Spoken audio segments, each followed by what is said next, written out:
Good morning, and welcome to your 5 a.m. cash flow mastery. And my dear friend, the topic for today is capital gain tax. Capital gain tax, important tax planning tips.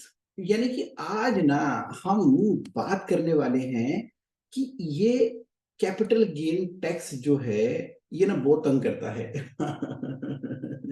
कोई भी आप long term asset बेचते हैं, मान लीजिए jewellery बेची तो tax लगेगा, प्रॉपर्टी बेची तो वो टैक्स लगेगा, और अदर एसेट्स हैं। मे बी आपने स्टार्टअप का बिजनेस शुरू किया है और बहुत अच्छा किया, तो इन्वेस्टर मिला, तो आपने उस इन्वेस्टर को अपने शेयर बेच दिए, तो अच्छा खासा आपको गेन होगा, लेकिन उसके ऊपर क्या होगा, टैक्स लग जाएगा। शेयर्स में डील कर रहे हैं। अब ये शॉर्ट टर्म कैपिटल गेन क्या होता है, लॉन्ग टर्म कैपिटल गेन क्या होता है, पैसा बहुत सारा ना इन्हीं चीजों में निकल जाता है। तो आज के सेशन में हम बात करने वाले हैं कि कैसे बचाएं ये सारा का सारा टैक्स, कैपिटल गेन टैक्स के ऊपर।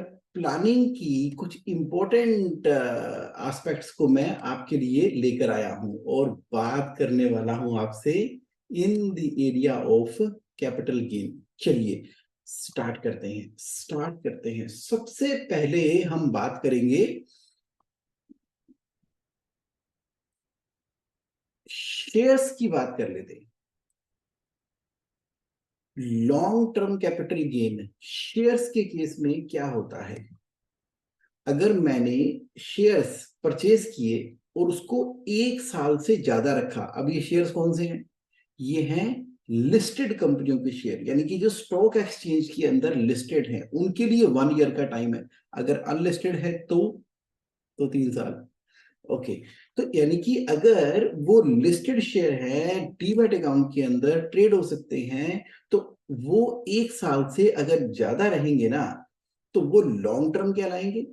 और अगर लॉन्ग टर्म कहलाते हैं तो उनके ऊपर टैक्स का रेट कितना है, 10%। क्लियर हो गया। टैक्स शेयर्स को सेल करने पे 30% नहीं लगता, टैक्स स्लैब रेट के हिसाब से नहीं लगता। अगर आपने शेयर मार्केट में शेयर परचेज किए हैं जो कि लिस्टेड शेयर है और उसका पीरियड ऑफ होल्डिंग 1 साल या उससे ज्यादा है, तो वहां पर टैक्स का रेट मात्र 10% ही है। ये एकदम क्लियर कर लो। ये हमारी ना बात हो रही थी कम्युनिटी के अंदर, और इससे जुड़े हुए फिर क्वेश्चन भी आए थे, अगर इस टैक्स को भी बचाना हो तो क्या कर सकते हैं। तो एक बड़े एंटरप्राइजिंग बिजनेस ओनर हैं शिल्पा भटनागर जी ने क्वेश्चन पूछा कि जगमोहन, क्या मैं, अगर शेयर्स के ऊपर लॉन्ग टर्म कैपिटल गेन आ गया है, तो तो मैं कमर्शियल प्रॉपर्टी में अगर इन्वेस्ट करूं तो टैक्स बच जाएगा। कमर्शियल नहीं, रेजिडेंशियल। बात करेंगे आगे इसके ऊपर। यानी कि अगर लॉन्ग टर्म कैपिटल गेन को बचाना है, शेयर्स के ऊपर हो गया, तो हम कमर्शियल प्रॉपर्टी में इन्वेस्ट करके नहीं, बल्कि रेजिडेंशियल प्रॉपर्टी में करेंगे। इसके लिए सेक्शन 54F है इनकम टैक्स एक्ट 1961 का। अभी थोड़ी देर में उसके ऊपर बात करेंगे, लेकिन हम समझ लेते हैं कि शेयर्स पे लॉन्ग टर्म कैपिटल गेन हो गया, 1 साल से ज्यादा का पीरियड है, तो टैक्स का रेट 10% है।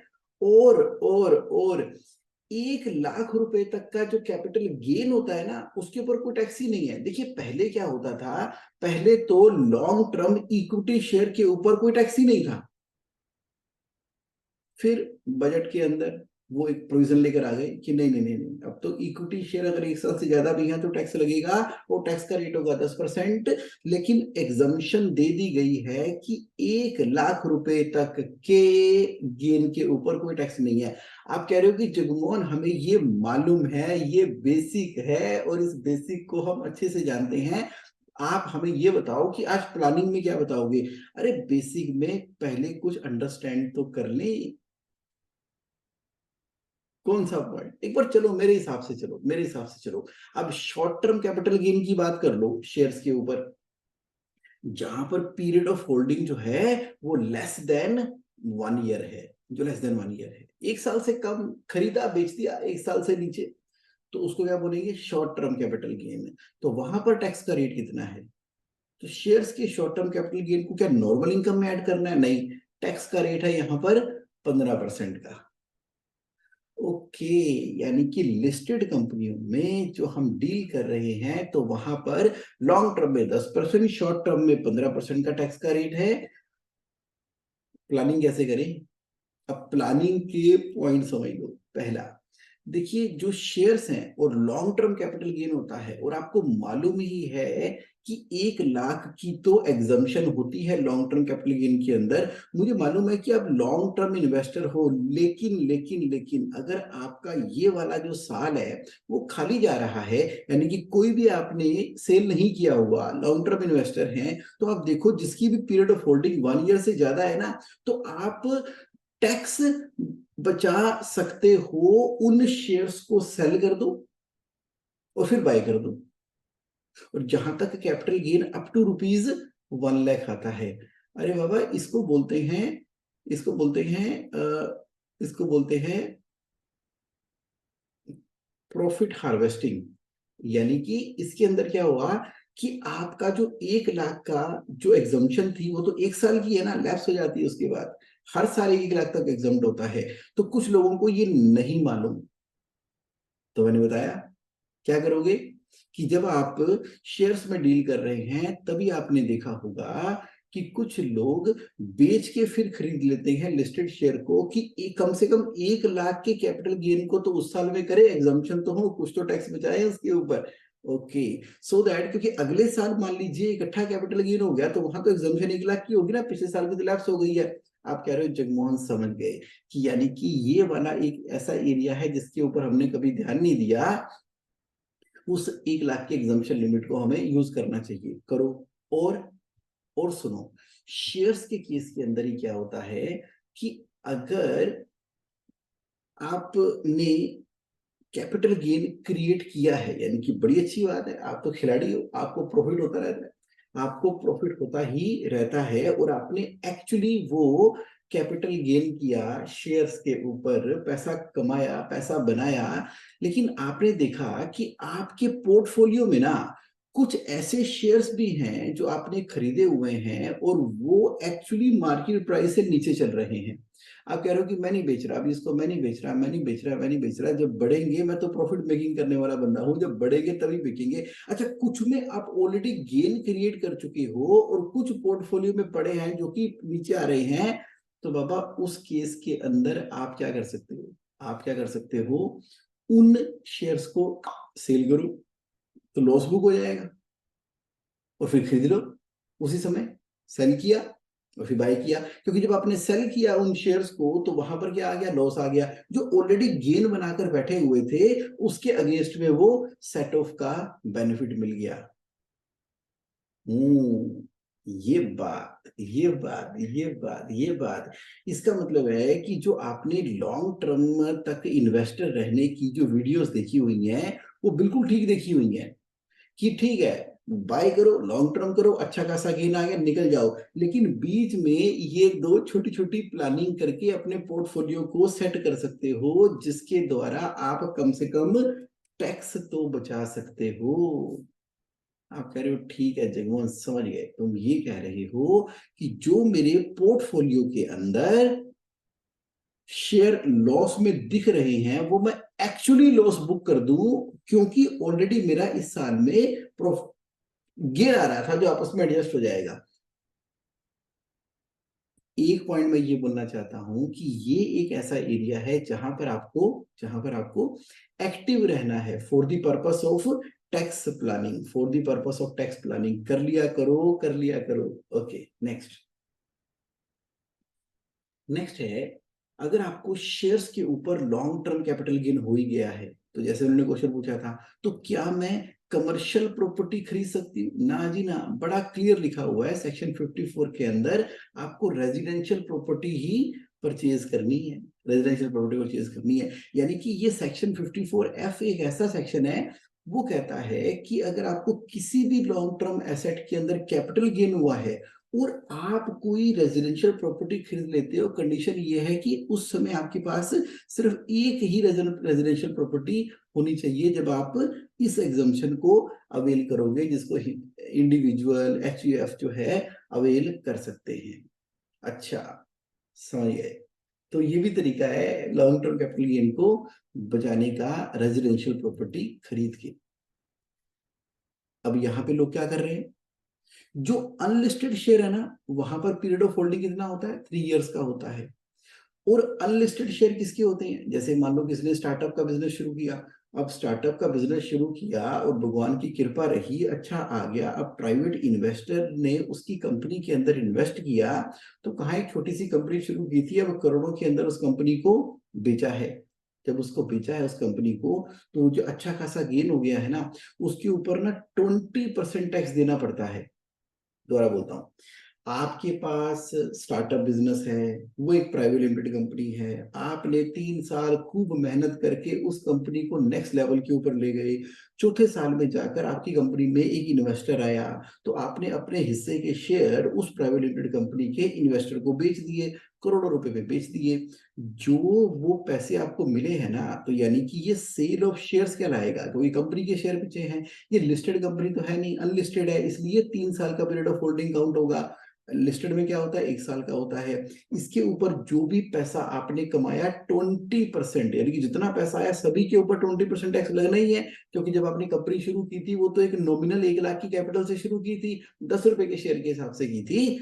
अब इसको बचाने के लिए क्या करते हैं, इसको बचाने के लिए आपके मन में पहले से ही था, पहले से ही आपके मन में था कि मुझे एक प्रॉपर्टी खरीदनी है। जो प्रोसीड आई, वो प्रोसीड आपने एक डाल दी रेजिडेंशियल प्रॉपर्टी के अंदर, फर्स्ट क्लास रेजिडेंशियल प्रॉपर्टी आपकी बन गई, वैसी बन गई जैसे आप चाहते थे। अब आप तो बिजनेस सेंटर बने हो, इस प्रॉपर्टी को बेच नहीं सकते अगले 3 साल तक, लेकिन लैब तो ले सकते हो, लैब तो ले सकते हो लोन अगेंस्ट प्रॉपर्टी। तो बिजनेस के लिए फर्दर फंड की रिक्वायरमेंट थी, तो इस प्रॉपर्टी के अगेंस्ट में आपने एलएपी लेके फिर बिजनेस के अंदर पैसा लगा दिया। तो दैट मीन टू से कि जो 20% पैसा सीधा सरकार के खाते में चला जाना था, इसको legally, ethically, properly, officially, professionally आपने प्लान कर लिया। कैसे, ये स्टार्टअप वालों को जब गेन होता है उसके लिए एक बढ़िया टैक्स प्लानिंग का टूल हो गया। आप कह रहे हो ठीक है जगमोहन, ये वाले बारे में तो हमने कभी ज्यादा सोचा ही नहीं था कि ये जो लॉन्ग टर्म कैपिटल गेन अगर शेयर्स पे हो जाए, तो रेजिडेंशियल प्रॉपर्टी में पैसा इन्वेस्ट करके हम वहां पर भी बचा सकते थे, और बाद में फंड की रिक्वायरमेंट है तो उसको यूज कर ही सकते थे। इस तरह से बहुत ही बढ़िया आपने प्लानिंग कर ली। नेक्स्ट, नेक्स्ट जो प्रॉपर्टी है ना, देखो प्रॉपर्टी, प्रॉपर्टी में long term capital gain calculate की सीमा 2 साल की है। लिस्टेड शेयर में क्या था, 1 साल से ज्यादा रखोगे तो लॉन्ग टर्म है। प्रॉपर्टी के केस में 2 साल या उससे ज्यादा रखोगे तो लॉन्ग टर्म है। तो वहां पर टैक्स का रेट कितना आता है, 20% का। और अगर शॉर्ट टर्म कैपिटल गेन कब होगा, नेचुरली जब 2 साल से कम प्रॉपर्टी आपने होल्ड की है, और वहां पर टैक्स का रेट कितना होगा। अगर LTCG, long term capital gain के ऊपर प्रॉपर्टी के केस में टैक्स का रेट 20% है, तो लेस देन 2 ईयर के अंदर टैक्स का रेट टैक्स स्लैब के हिसाब से है। अब ये टैक्स स्लैब क्या होता है, टैक्स स्लैब का मतलब है कि जिस टैक्स के ब्रैकेट में आप हो, यानी कि आप साल में ऑलरेडी 10 लाख से ऊपर कमाते हो, तो आपका टैक्स स्लैब क्या हुआ, 30%। तो टैक्स के स्लैब क्या है, 5% है, 20% है, 30% है। तो जिस भी टैक्स स्लैब के अंदर आप हुए वहां पर होगा। अच्छा, आप कह रहे हो कि अगर मेरी फैमिली के उस मेंबर के नाम पे अगर ये प्रॉपर्टी है जिसका टैक्स स्लैब नीचे है, जैसे एचयूएफ के नाम पर प्रॉपर्टी है, या वाइफ या हस्बैंड के नाम पे है, और उसकी अदरवाइज इनकम नहीं है, तो उनको टैक्स का बेनिफिट उनके स्लैब से मिल जाता है। हाँ हाँ, yes yes yes yes yes. तभी तो कहते हैं कि जब आप प्रॉपर्टी परचेज करते हो तो कैसे परचेज करते हो, सारी अपने नाम पे कर रहे हो कि ज्वाइंट नाम पे कर रहे हो, कि आप एचयूएफ के अंदर परचेज कर रहे हो, कि ट्रस्ट बना के परचेज कर रहे हो, क्या आप बच्चों के नाम पे कर रहे हो, कैसे कर रहे हो। तो यहाँ पर टैक्स प्लानिंग एक बड़ा महत्वपूर्ण रोल प्ले करता है। क्योंकि सीधी सी बात है, 2 साल रख के बेचोगे तो 20% टैक्स मिलेगा, 2 साल से कम में ही बेचना पड़ रहा है तो टैक्स स्लैब के हिसाब से होगा। तो प्रॉपर्टी में भी बच जाता है क्या tax, yes yes yes yes. Property में जो लॉन्ग टर्म कैपिटल गेन है तो सीधी सी बात है, अगर आपने रेजिडेंशियल प्रॉपर्टी बेची और दूसरी रेजिडेंशियल प्रॉपर्टी खरीद ली, तो कोई टैक्स नहीं है, सेक्शन 54। अच्छा, यहां आपने जो प्रॉपर्टी बेची, रेजिडेंशियल प्रॉपर्टी बेची आपने, और आपने उसको इन्वेस्ट कर दिया, गवर्नमेंट के बॉन्ड्स आते हैं, नेशनल हाईवे वाले NHAI के बॉन्ड आते हैं, जिसका 5 साल का लॉकिंग पीरियड होता है, और मैक्सिमम उसमें 50 लाख रुपए तक की इन्वेस्टमेंट कर सकते हैं। तो वहां पर आपको जो गेन आया 50 लाख रुपए तक का गेन, तो आप सीधा बॉन्ड में इन्वेस्ट कर सकते हो, बॉन्ड में। ठीक है, फैमिली की प्रॉपर्टी थी, सेटलमेंट हुई, पैसे मिले। जब पैसे मिले उसमें से भी 20% टैक्स कटने की पूरी संभावना है। अगर आपने वो टैक्स नहीं देना, तो कम से कम 50 लाख रुपए के एक पैन नंबर के अगेंस्ट में, अगर 2 पैन नंबर होते यानी कि ज्वाइंट प्रॉपर्टी होती, तो 50 इसके 50 इसके, लिमिट 1 करोड़ की हो गई ना। यस, तभी ज्वाइंट नेम पे प्रॉपर्टी खरीदते हैं, हस्बैंड वाइफ को ऐड करता है, वाइफ हस्बैंड को ऐड करते हैं, कम से कम 2 हिस्सों में होता है। वही कई तरह की डिडक्शन बेनिफिट भी मिल जाते हैं। तो इन्वेस्टमेंट इन बॉन्ड कर सकते हो, 5 साल की लॉक-इन के अंदर 50 लाख की लिमिट है, तो यहाँ पर कैपिटल गेन बच गया। क्योंकि अगर आप कुछ बेच रहे हो तो टैक्स देना ही क्यों है, टैक्स प्लान कर लो ना, टैक्स प्लान कर लो। आप कह रहे हो कि कोई ऐसी प्रॉपर्टी भी है जिसके अंदर टैक्स लगता ही नहीं, रूरल एग्रीकल्चर लैंड, जैसे भारत ना बहुत विकसित हो रहा है, विकास हो रहा है, और जगह जगह पर गवर्नमेंट जो है कई चीजें निकाल रही हैं, जहां पर CLU, change of land use होता है, उस समय के ऊपर आप सेल करते हो। उससे पहले बहुत सारी प्लानिंग हो जाती है, उससे पहले बहुत सारी प्लानिंग हो जाती है। अगर जेन्युइनली एक्चुअली आपने रूरल एग्रीकल्चर लैंड खरीदी है और वो बेची है उसी फॉर्म के अंदर CLU से पहले, रूरल एग्रीकल्चर लैंड की डेफिनेशन में फॉल कर रहा है वो, तो आपको क्या है, टैक्स ही कोई नहीं है, कोई टैक्स ही नहीं है उसके ऊपर। अच्छा, तो यानी कि ये प्रॉपर्टी, लैंड, ये पूरा का पूरा टैक्स प्लानिंग का खेल है जगमोहन। हाँ हाँ, प्रॉपर्टी में लैंड बिल्डिंग 2 साल से ज्यादा है तो लॉन्ग टर्म है, 2 साल से कम है तो शॉर्ट टर्म है, जिसके अंदर आप लॉन्ग टर्म कैपिटल गेन को रेजिडेंशियल प्रॉपर्टी खरीद के बचा सकते हो, बॉन्ड खरीद के बचा सकते हो। अगर रूरल एग्रीकल्चर लैंड है तो आप टैक्स की कैटेगरी में आते ही नहीं, लगेगा ही नहीं टैक्स। और अगर कोई और एसेट्स है, मान लीजिए ज्वेलरी है या फिर डेप्ट फंड है, देखो इक्विटी फंड जो होते हैं ना, इक्विटी फंड, वो तो 1 साल से ऊपर के ऊपर लॉन्ग टर्म कैपिटल गेन लगता है, वो भी 10%, नीचे के ऊपर 15% लगता है, वो भी शॉर्ट टर्म गेन। लेकिन जो डेप्ट फंड होते हैं ना, उस पे 1 साल का पीरियड नहीं है, उस पे 3 साल का फंड है। डेप्ट फंड का मतलब है कि जो सिक्योर बॉन्ड्स आते हैं गवर्नमेंट के, उसमें आप इन्वेस्ट करते हो, तो उसमें अगर शॉर्ट टर्म कैपिटल गेन है तो उसके ऊपर टैक्स का स्लैब क्या होता है, नॉर्मल इनकम के हिसाब से समझ लो। 3 साल से ज्यादा होगा तो टैक्स का रेट 20% है, 3 साल से कम होगा तो टैक्स का रेट आपके टैक्स स्लैब के हिसाब से ही लगने वाला है, अदर एसेट्स के ऊपर। तो इसमें कैसे टैक्स बचेगा, इसमें वही रेजिडेंशियल प्रॉपर्टी खरीद के अदर एसेट्स के अंदर अगर पैसा आ रहा है, तो आपको एक अनदर रेजिडेंशियल प्रॉपर्टी परचेज करनी है जिससे टैक्स बच सकता है। ये मैंने आपसे बात की है अभी तक। आपके कौन कौन से क्वेश्चन को आंसर किया मैंने, जो आपने कैश फ्लो कम्युनिटी में पूछा था। आपका एक क्वेश्चन ये था कि क्या कमर्शियल खरीद सकते हैं, नहीं। क्या टैक्स बचाया जा सकता है, हाँ, रेजिडेंशियल प्रॉपर्टी खरीद के सेक्शन 54F के अंदर। इसके अलावा फर्दर कोई क्वेश्चन आए ना इस वीडियो को देखने के बाद, तो मैं इसकी रिकॉर्डिंग तो अपलोड करने वाला यूट्यूब के अंदर, तो उसके कमेंट के अंदर जितने भी क्वेश्चन है डाल देना, मैं उसको आंसर कर दूंगा। ये वाला एरिया मैं कैश फ्लो में इसलिए कवर किया इसको, क्योंकि बहुत सारा पैसा तो टैक्स में ही निकल जाता है। इसके अलावा भी कोई क्वेश्चन आए तो आप कम्युनिटी के अंदर डाल देना, क्योंकि ये cash flow community, FC21 community आपके द्वारा क्रिएटेड है। और ये सारी की सारी चीजें ना, आपका क्वेश्चन ना यूनिवर्स का आदेश होता है, आपका क्वेश्चन यूनिवर्स का आदेश है, उसके अकॉर्डिंगली मुझे स्टडी करना है, रिव्यू करना है, आपके लिए बेस्ट से बेस्ट चीज निकालनी है, तो यही तो है मजा, passion in the area of cash flow. So being a chartered accountant, अब 23 इयर्स तो हो गए हैं प्रैक्टिस करते हुए और बहुत मजा आ रहा है। और अब इस नॉलेज का कहीं सही जगह पर इस्तेमाल हो रहा है और आपके बिजनेस प्रॉफिटेबल और कैश रिच बन रहे हैं। इससे बढ़िया और बात क्या हो सकती है? so that कि you are able to create employment, you are able to mobilize resources, you are able to solve the problem। अगर मुझे अकेले का कोई प्रॉब्लम सॉल्व करनी है तो कितनी कर पाऊंगा? 1 2 5 10 कर पाऊंगा। लेकिन business is a solution to the problem. जितने भी बिजनेसेस इस समय चल रहे हैं वो क्या है? वो सोल्यूशन है किसका? प्रॉब्लम का।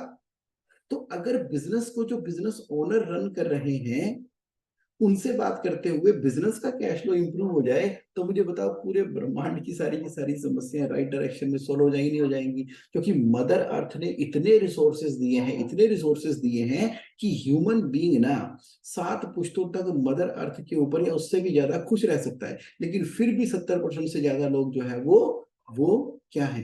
वो गरीबी रेखा के नीचे हैं। लोग स्ट्रगल कर रहे हैं, कई लोग आज भी भूखे सो रहे हैं। क्यों भाई? क्या बात है? क्योंकि कैश फ्लो की planning, money management,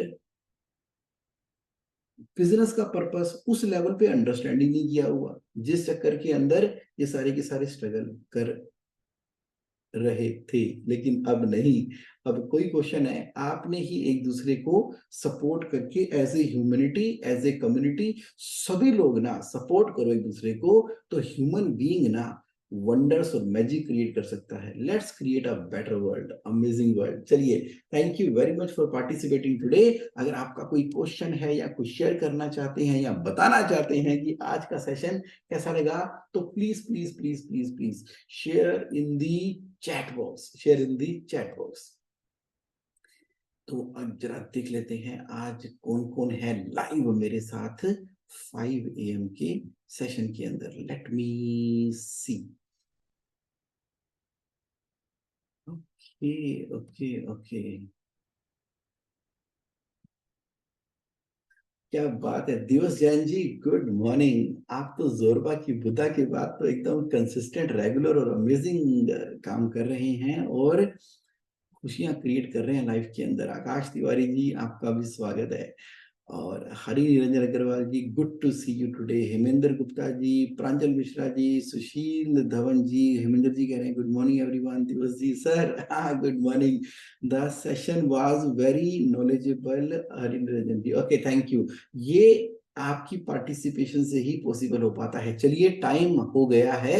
let me complete this video and next Saturday फिर मिलेंगे एक अमेजिंग टॉपिक के साथ में। Thank you, thank you, thank you, thank you, Sushil Dhawan ji. Have a great and amazing time. Thank you.